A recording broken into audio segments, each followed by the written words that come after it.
अस्सलामुअलैकुम। बोल न्यूज में मैं हूं जवाद कमार। मैं हूं आपके साथ रमशा साजद। हेडलाइंस आप जान चुके हैं। बुलेटिन का आगाज करेंगे इस खबर से। पाक सऊदीया तारीख साज मुआहिदा मार्का की फतह के मरहून मिन्नत है। मौजूदा हुकूमत और अस्करी क़यादत ने कलीदी किरदार अदा किया। मियाँ मोहम्मद नवाज शरीफ की भी दुआएं और नेक ख्वाहिशात मौजूदा हुकूमत के साथ हैं। वज़ीर दिफा ख्वाजा आसिफ की लंदन में बोल न्यूज के नुमाइंदे चौधरी तबरेज से गुफ्तगू। उन्होंने क्या बात की आपको भी दिखा देते हैं। बोल न्यूज़ को वक्त देने का बहुत शुक्रिया। बताइएगा कि वज़ीर-ए-आज़म साहब यहाँ पर मौजूद हैं लंदन में। ओवरऑल क्या आप समझते हैं, इसको दुनिया भर में कैसे देखा जा रहा है और आप इस पर क्या मौक़िफ़ रखते हैं? अल्लाह ताला हमारे मुल्क को खुशहाली दे, इस्तेकाम दे।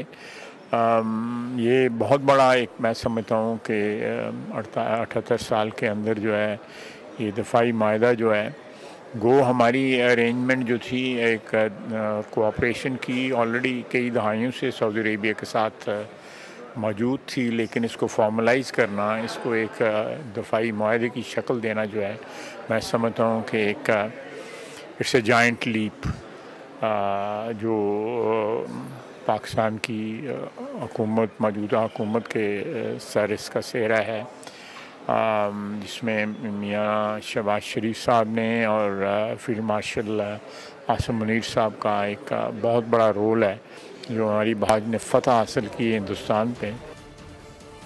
चौधरी तबरेज़ ख्वाजा आसिफ की गुफ्तगू हम तक सुनवा रहे थे। आपका शुक्रिया।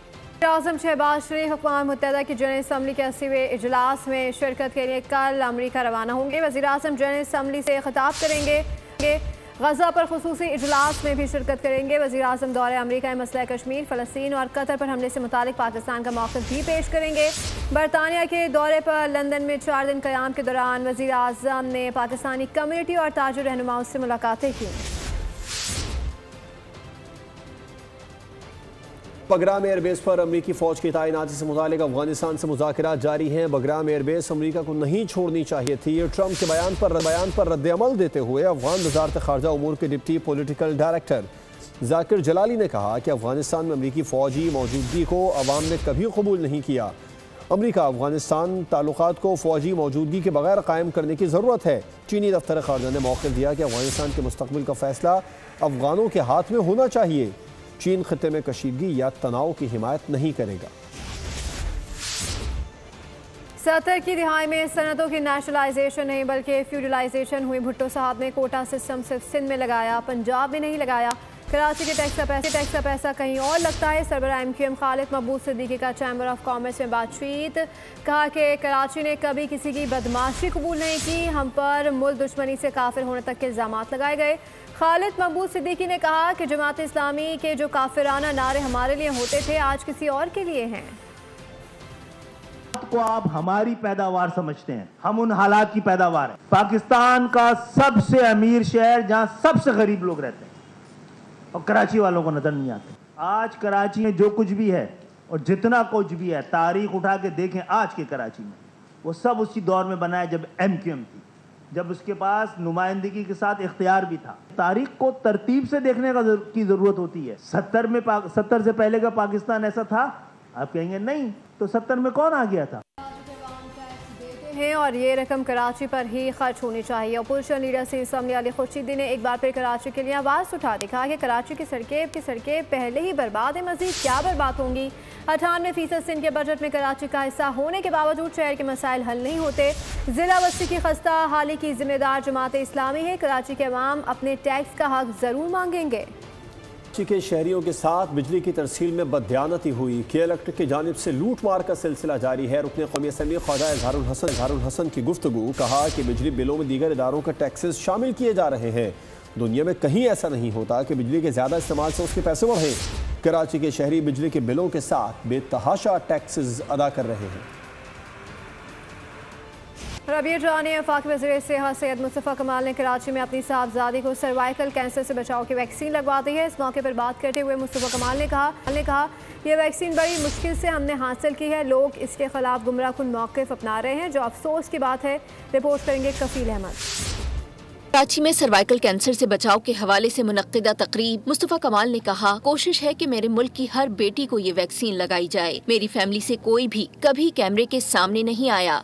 गुमराहकुन अफवाहों को खत्म करने के लिए मेरी बेटी सामने आई। लेकिन जब से ये वैक्सीनेशन शुरू हुई है उस हवाले से कई नेगेटिव गुमराहकुन प्रोपेगेंडा होता चला। आज ये मेरी बेटी है, मेरी इकलौती बेटी है ये, और मेरे लिए बहुत मुश्किल काम है ये। पिछले 30 साल के पॉलिटिकल कैरियर में मेरी फैमिली कभी भी कोशिश हुई है, कभी भी स्क्रीन पर नहीं आई। मुस्तफा कमाल ने मजीद कहा कि पाकिस्तान दुनिया का 191वां मुल्क है जहां ये वैक्सीन लगाई जा रही है। उन्होंने प्रोपेगेंडे को मुस्तरद करते हुए कहा कि बहुत से इस्लामी ममालिक में ये वैक्सीन लगाई जा चुकी है। कहते हैं पैसे को पैसा खींचता है। इस कहावत को पाकिस्तानी टिकटॉकर और सोशल मीडिया पर्सनैलिटीज ने भरपूर अंदाज में सच कर दिखाया। लेकिन अब टैक्स ना देने वाले ऐसे टिकटॉकर्स की उल्टी गिनती शुरू होने वाली है।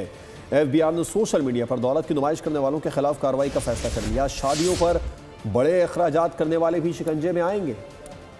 आगे बढ़ते हुए आपको बताएं कि सखर की तहसील स्वालेपट में बेज़बान जानवर पर जुल्म की इंतहा। तालाब का पानी पीने पर 3 अफराद ने ऊँट की टांग काट दी। जख्मी ऊँट को ट्रैक्टर से 1.5 किलोमीटर तक घसीटा। ऊँट के मालिक गुलाम मुस्तफ़ा के मुताबिक ऊँट प्यासा था, तालाब का पानी पीने चला गया। तीनों अफराद ऊँट को ट्रैक्टर से घसीट कर दूर फेंक आए। वाक़े का मुकदमा दर्ज, पुलिस ने 2 मुलज़िमान को गिरफ्तार कर लिया। तीसरे मुलज़िम की तलाश जारी है। कभी रोशनियों का शहर कहलाने वाला कराची आज कचरे का ढेर बन चुका है। गाँव से कराची, गाँव से कूड़ा कहानी, 2 लफ्जों के एक मायने। गली हो या सड़क या पार्क, कराची का हर कोना बर्बाद। बदबू, गलासत और गंदगी के ढेर से उठता ताफून शहरियों के लिए अजियत बन गया। पैदल चलने वालों के लिए कोई रास्ता ही नहीं। इलाके का नाम तो गार्डन है, लेकिन हालत कचरा डंपिंग है। हर तरफ कचरे का ढेर, पूछने वाला कोई नहीं, उठाने वाला कोई नहीं। गार्डन हो या लसबेला, 3 हट्टी हो या नाजमाबाद, हर जगह कचरा ही कचरा। शहर का दाखिली रास्ता सुपर हाईवे अब सुपर कूड़ा खाना बन चुका है। बैरून शहर से आने वाले हैरत ज़दा है कि पूरे मुल्क को चलाने वाले शहर का वली वारिस कौन है। अरीबा जफर, बो news, Karachi. Asia cup T20 की बात करेंगे, जिसमें पाकिस्तान और भारत के दरमियान टाकरा कल होगा। पाक भारत सुपर 4 मैच के टिकट्स की मांग में इजाफा हो गया है। ग्रीन शर्ट्स की मैच से कबल की जाने वाली प्रेस कॉन्फ्रेंस मनसूख कर दी गई है। पाकिस्तानी टीम की कारकर्दगी बेहतर बनाने के लिए साइकोलॉजिस्ट की खिदमत हासिल कर ली गई है।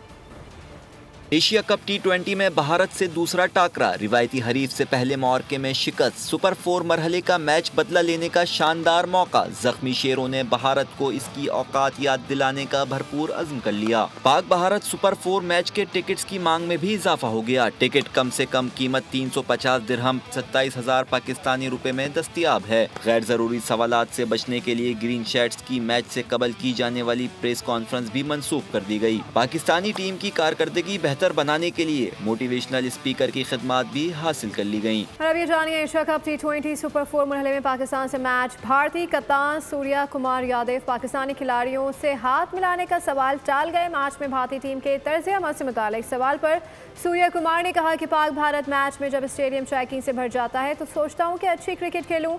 आइंदा मैच में भी बॉल और बैट का अच्छा मुकाबला होगा।